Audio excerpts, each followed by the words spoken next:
안녕하세요. 잘 쉬셨지요?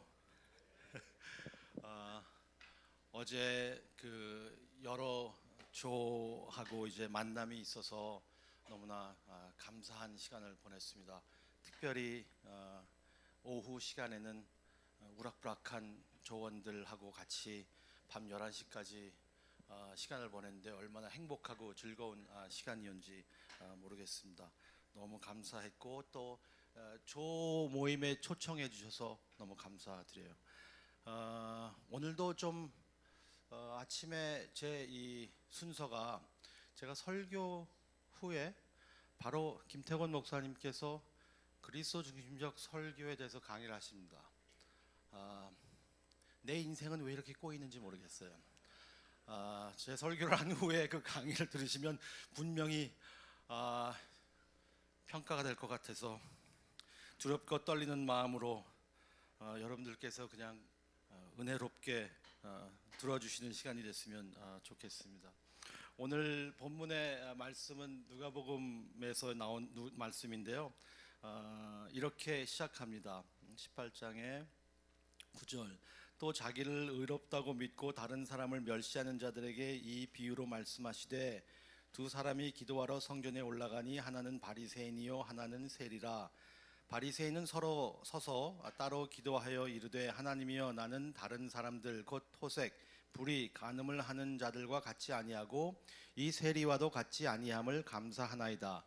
나는 일해에 2번씩 금식하고 또 소득의 11조를 드리나이다 하고 세리는 멀리 서서 감히 눈을 들어 하늘을 쳐다보지도 못하고 다만 가슴을 치며 이르되 하나님이여 불쌍히 여기소서 나는 죄인이로소이다 하였느니라. 내가 너희에게 이르노니 이에 저 바리새인이 아니고 이 사람이 의롭다 하심을 받고 그의 집으로 내려갔느니라. 무릇 자기를 높이는 자는 낮아지고 자기를 낮추는 자는 높아지리라 하시니라. 아멘. 예수님께서는 이 비유를 설명하시고 비유의 그 요점을 14절 하반절에 이렇게 말씀해 주셨습니다. 무릇 자기를 높이는 자는 낮아지고 자기를 낮추는 자는 높아지리라. 이게 요점인 것 같아요. 이게 여기에 포인트인 것 같은데 두 사람이 성전에 기도하러 올라갔으나 실제로는 한 명만 기도한 것이다. 두 사람을 대조하는 것은 아주 획기적인 것을 가르치시기 위한 예수님의 방법이었습니다. 예수님께서는 종종 우리들이 생각지 못했던 것들을 획기적으로 가르치기 위하여서 두 사람을 대조하고 비교하는 방법을 많이 사용하셨잖아요. 누가복음 15장에서도 두 아들을 비교하면서 사실은 두 아들 다 잃어버린 아들이라고 설명을 해주시기를 원했고, 그리고 누가복음 16장에 두 사람의 죽음, 부자와 나사로를 비교하시면서 주님께서 우리에게 가르쳐 주시려는 말씀이 있었습니다. 여기에도 두 사람의 기도가 있습니다. 다 이 두 사람의 이야기, 그리고 제가 예를 들지 않았지만 여러 예가 있을 텐데 그것들은 예수님께서 말씀해 주시려고 하는 이 복음의 핵심적인 메시지를 말씀하시고 싶었던 것 같아요. 그거 뭐냐 하면 upside down nature of gospel. 그러니까 복음이 위에서 아래로 내려오는 복음. 세상에서는 아래에서 위로 올라가지만 위에서 아래로 내려오는 이 복음의 관점을 말씀해 주시고 원했던 것 같습니다. 그래서 이 두 사람의 기도를 이제 대조하시면서 이 복음의 본질에 대해서 저희들이 배울 수 있습니다. 그래서 세 가지만 간단하게 보려고 하는데요. 안에 있는 죄인, 밖에 있는 의인, 그리고 긍휼의 심판자입니다. 안에 있는 죄인과 밖에 있는 의인, 그리고 긍휼의 심판자, 이 세 사람을 저희들이 한번 보려고 합니다. 안에 있는 죄인을 저희들이 보면 바리새인을 소개하는 것을 볼 수 있고, 성경 독자들이 현대 바리새인들을 잘못 이해하는 일들도 많이 있는 것을 저희들 너무나 잘 알죠. 완전하지 않았고 약간의 실수는 했지만 큰 실수하기도 했죠. 근데 바리새인들은 그때 당시는 여러분들도 잘 아시는 것처럼 품위 있는 종교인이었잖아요. 믿음을 굉장히 중요하게 여겼습니다. 그리고 진지하게 받아들였습니다. 성경에도 관심이 많은 사람들이었고 진정으로 순종하기를 원했던 사람이었던 것 같습니다. 근데 대부분 경우 바리새인들의 의미가 좋았고 최선을 다했지만 잘못 오해하는, 우리가 이미 스토리를 다 알기 때문에 바리새인들에서 나쁜 생각을 가지고 있어요. 현대 이 시대에, 현대가 아니라 이 시대의 사람들의 그 귀를 저희들이 생각을 한다면 지금 아마 기독교 교사 아니면 뭐 목사 뭐 이런 사람들, 우리 같은 사람들을 아마 그 시대의 바리새인이라고 생각하지 않았을까 하는 것이죠. 근데 그들의 문제가 좀 뭐였었냐 하면 바리새인들이 좀 오버했어요. 오버하는 게 자기 의의를 내세우는 거라고 제가 어제도 말씀드렸는데 이게 아주 그 티피컬한 케이스입니다. 이 기도의 내용을 한번 살펴보세요. 바리새인이 서서 따로 기도하여 이르되 하나님이여 나는 다른 사람들 곧 토색 불의 간음하는 자들과 같지 아니하고 세리와도 같지 않습니다. 그래서 감사합니다. 일주일에 2번 금식합니다. 나는 내가 받은 모든 것의 11조를 바칩니다. 이게 뭐가 잘못됐어요? 이 기도가 그렇게 잘못된 것 아닐 거예요. 근데 리온 모리스라는 신학자가 이렇게 말합니다. 바리새인이 자신에 대해 말한 것은 사실이었습니다. 그의 문제는 그가 길에서 충분히 멀리 가지 않은 것이 아니라 그가 완전히 잘못된 길을 가고 있다는 것입니다. 바리새인은 그 자기의 열심과 종교성 그리고 하나님을 따르는 그 모든 것들이 더 많이 해야 된다라고 생각하고 더 열심히 해야 된다고 생각했는데 리온 모리스 학자는 어떻게 해석하냐면 그것은 더 많이 가는 것이 잘못된 것이 아니라 아예 다른 길에 서 있었다. 완전히 다른 패러다임이다. 다른 종교다 하는 것을 이야기하는 것이에요. 저희들도 보통 보면 교회에서 더 많이, 더 열심히, 더 크게, 더 일찍, 더 늦게 할 때 많이 있습니다. 뭐 특세를 하더라도 이제는 일주일 하면 안 되고 2주 하면 안 되고 3주 해야 되고, 그래서 점점 더 길이가 길어지고 더 깊어지고 더 인텐스하게 하려고 하는. 그런데 오히려 잘 생각해 보면 완전히 복음과 다른 길에 서 있지는 않은지, 종교적인 그 틀에 우리는 더 열심히 더 많이 해서 정말 우리가 옳다라는 것을 증명하는 것이 아니라 복음은 완전히 또 다른 세계의 것이 아닌가 저희들 생각할 수 있습니다. 죄에 대해 그의 견해는 강도, 죄인, 간음자, 심지어 세리와 같이 않은 외적인 것에만 신경을 썼어요. 영성에 대해 그의 견해는 다 외부적인 거였었어요. 일주일에 2번 금식합니다. 유대인들은 1년에 1번 속죄일에 금식하는 것이 요구됐었습니다. 1년에 1번 하면 됐었어요. 근데 일주일에 2번 한대요. 우리들도 많이 그럴 때 있어요. 저는 미국에서 교회들을 보면 우리 교단의 헌법이 있어요. 그것보다 교회 내교가 훨씬 더 많이 깊이 더 많은 것을 요구할 때가 있어요. 항상 오버하는 게 문제입니다. 계속 오버하고 있어요. 더 열심히 했어요. 그의 자신을 너무너무 사랑했던 것 같아요. 그래서 자기를 이렇게 높이 평가합니다.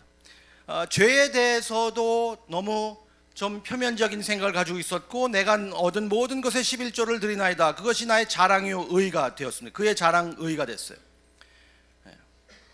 그의 재정적 관대함에 깊은 인상, 깊은 생각, 그리고 그것이 너무나 귀하다고 생각했어요. 자기 자신에 대해서는 높은 견해를 가지고 있었지만 다른 사람들에 대해서는 낮은 견해를 갖고 있는 모습을 했습니다. 그래서 종교적으로 자기가 우월하다고 생각했고, 그리고 다른 사람들을 무시하기 시작합니다. 다른 사람들의 재판관이 되었어요. 모든 이슈에 대해서 다 재판하고 판단하고 잘못됐고 잘했고 라고 하는 생각을 가지고 있었던 것이죠. 자꾸 비판하는. 제가 마태복음 7장의 말씀을 그 책자에 넣었지만 우리 비판하는 그러한 모습들이 얼마나 많이 있는지, 이 사람이 그런 모습들은 같아요. 너무나 비판하기에 바빠서 자기의 연약함을 볼 수가 없었어요. 자기의 연약함을 깨달을 수가 없었습니다. 자기 자신에게는 너무 관대했고, 그리고 다른 사람들에게는 굉장히 비판적인 그러한 모습들이 있어요. 우리 교회에서 그런 분들이 꽤 많이 있어요.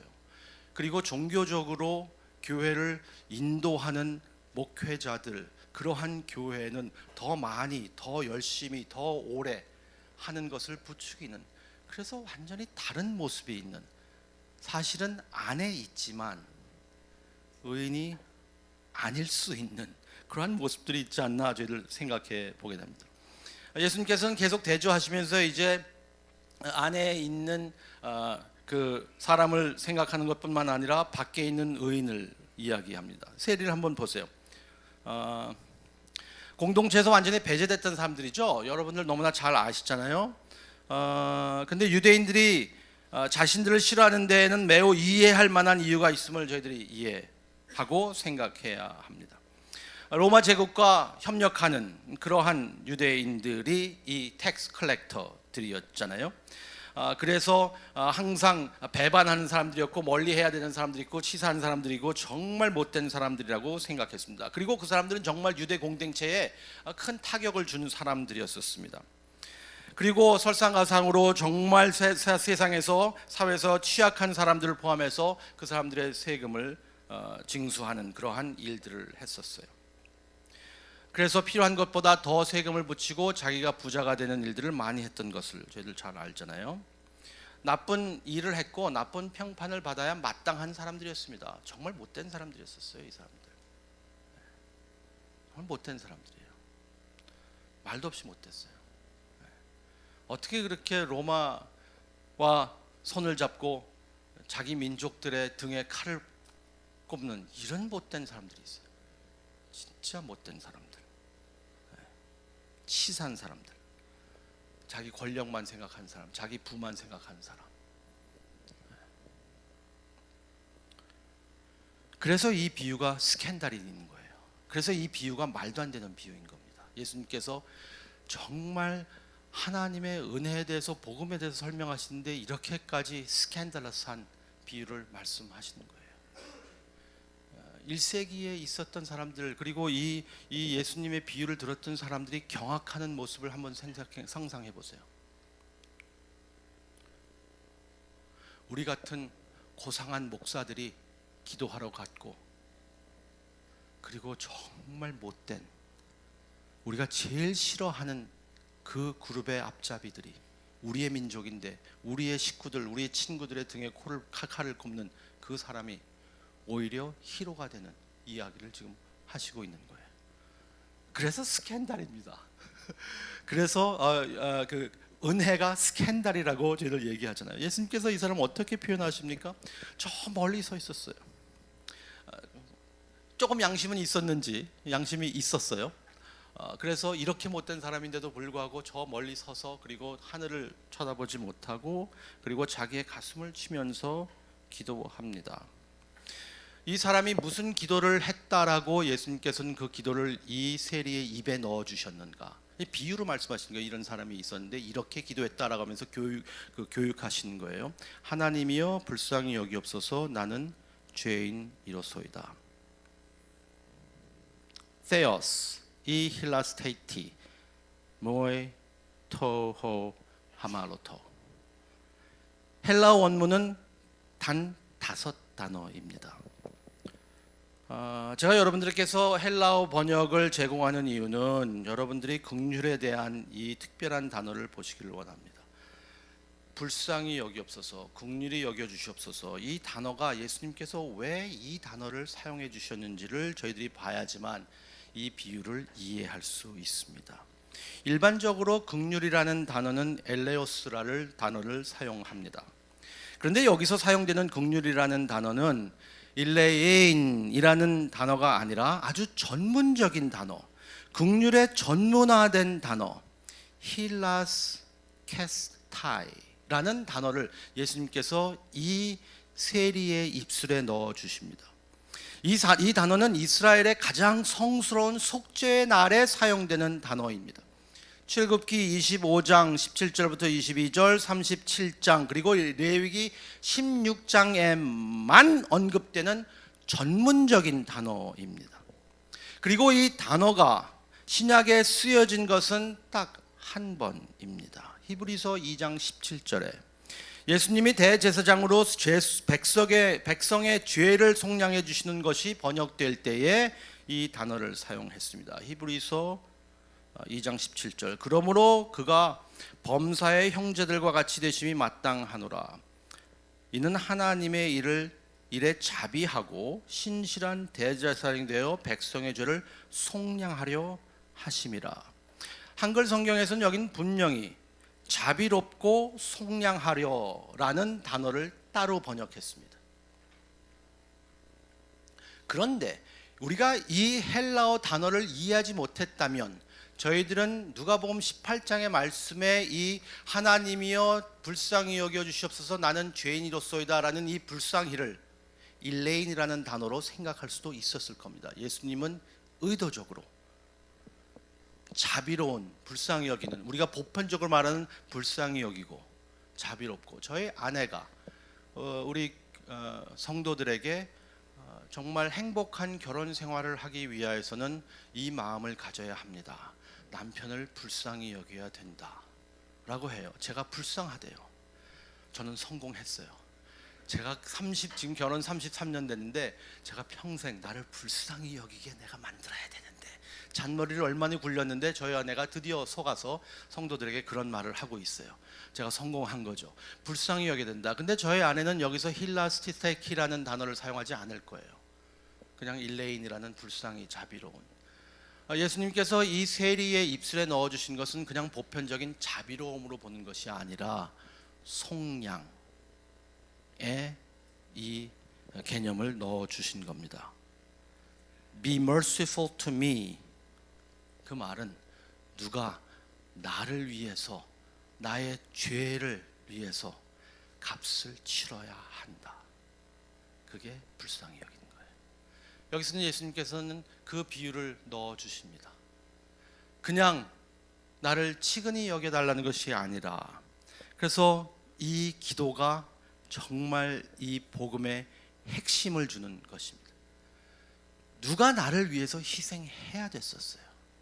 누가 나를 위해서 죽어야 했고, 누가 나를 위해서 그 값을 다 치러야만 불쌍히 여김을 받을 수 있다라고 이야기했습니다.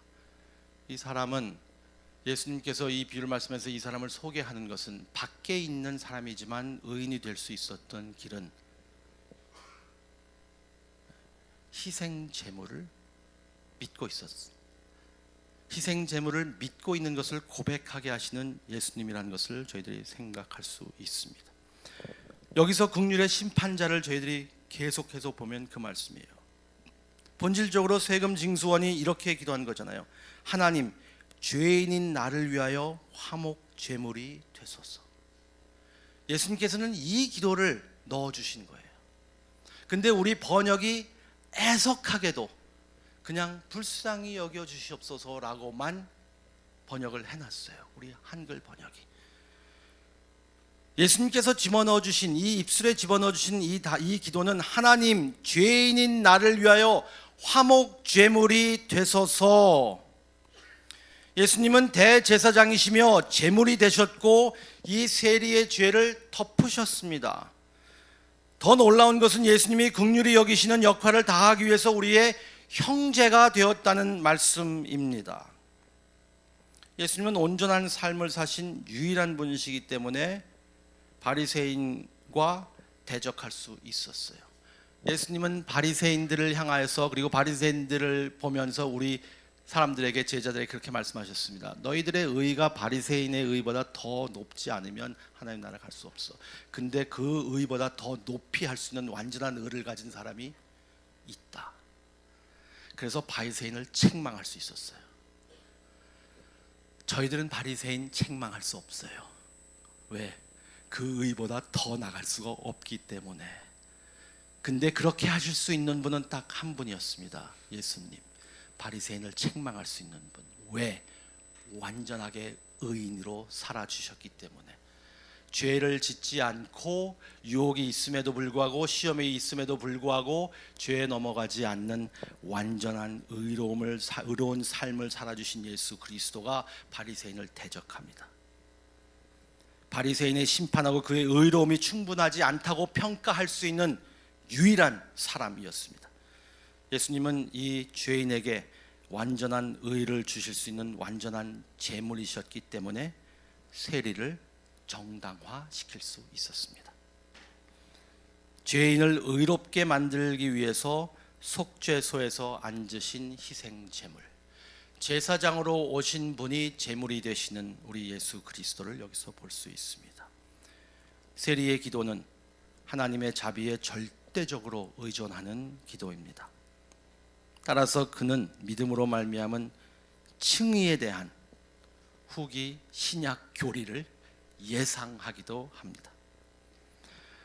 예수님께서는 이 비유를 이렇게 시작하셨어요. 두 사람이 기도하러 성전에 올라갔다.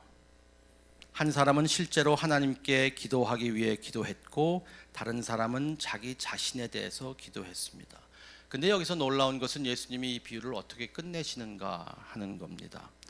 세리가 기도가 응답되었다라고 말하지 아니하시고 세리가 의롭게 되어 집에 갔다.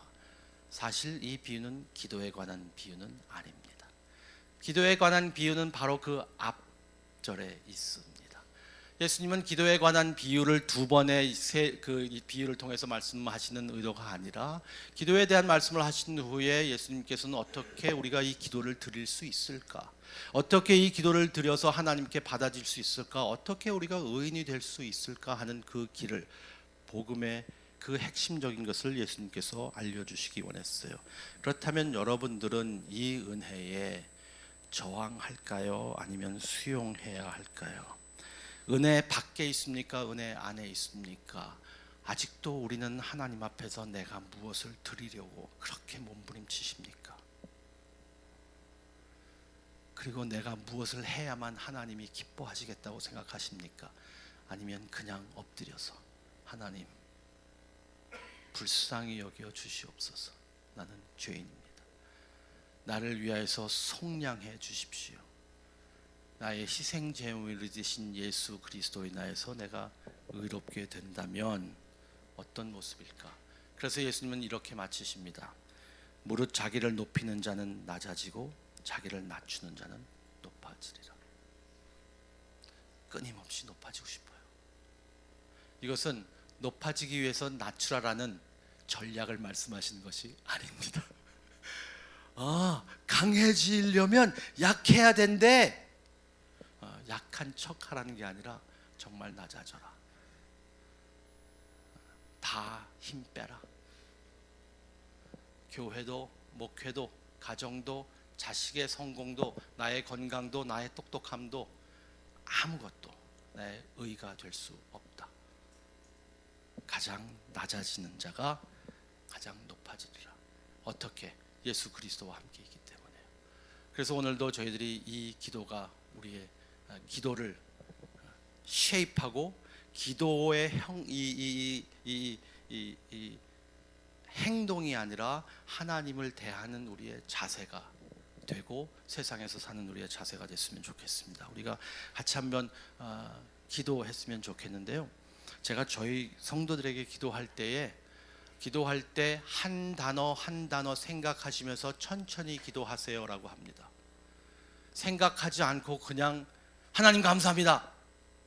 그러면 제가 거기서 세워서 뭐가 감사한데요? 그냥 생각하지 않고 그냥 막 나오지 말게 하세요. 아직 기도하지 마시고 한 10초만 내가 무슨 기도를 해야 될까 한번 생각해 보시고 조용히 하나님 앞에 이 말씀을, 성령님께서 이 말씀을 통하여서 저희들에게 주신 그 메시지가 무엇인가 반응하는 시간이 됐으면 좋겠습니다. 그래서 조용히 주님 앞에 나가서 성령님이 이끄시는 대로, 성령님이 여러분들의 입술에 어떠한 기도를 넣어주시는지 한번 기다리시면서 천천히 기도했으면 좋겠어요. 한 2, 3분 그렇게 기도하죠.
계속해서 저희들 교회를 위해서 한번 기도하시기 바랍니다. 여러분들의 교회, 여러분들의 사역을 위해서 정말 밖에 있는 사람들이 의인이 될 수 있는 그 길을 제시하는 교회가 되게 해주세요라고. 그래서 안에 있는 사람들만 그냥 시끌벅적한 교회가 아니라 지금 현대 세리 같은 사람들이 어떤 사람일까? 그 사람들이 교회 공동체에 이러한 기도를 통하여서 주님 앞에 나올 수 있도록 우리 교회를 인도해 주세요라고 하면서 저희들 한번 잠시 또 한 1, 2분 교회를 위해서, 사역을 위해서 기도하시기 바랍니다.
하나님, 저희들이 오늘도 이 말씀을 통하여서 무릇 자기를 높이는 자는 낮아지고 자기를 낮추는 자는 높아지리라 하신 이 말씀이 어떤 의미가 있는지, 또 너무나 멸시 천대를 받고 그리고 배척당하야 마땅한 이 세리에게 이 기도를 넣어주셔서 하나님이여 불쌍히 여기소서 나는 죄인이로소이다 라는 이 기도가 어떤 의미가 있는지 저희들 잘 새기게 하여 주시고, 하나님 저희들 잘 된다고 우리의 의가 되지 않게 하여 주시고, 우리의 어려움과 우리의 슬픔과 우리의 고난이 또 저희의 의가 되지 않도록, 그래서 더 의롭다고 생각하지 않도록 하나님 저희들 마음을 붙잡아 주셔서 오직 예수 그리스도만 높여지고 그리스도 안에서 사는 삶이, 그리스도가 행하신 일이 어떠한 것인지 깊이 묵상하며 그 복음 안에서 변화되는 그러한 삶으로 살 수 있도록 하나님 도와주시기를 간절히 바라옵고 예수님의 이름으로 기도드립니다. 아멘.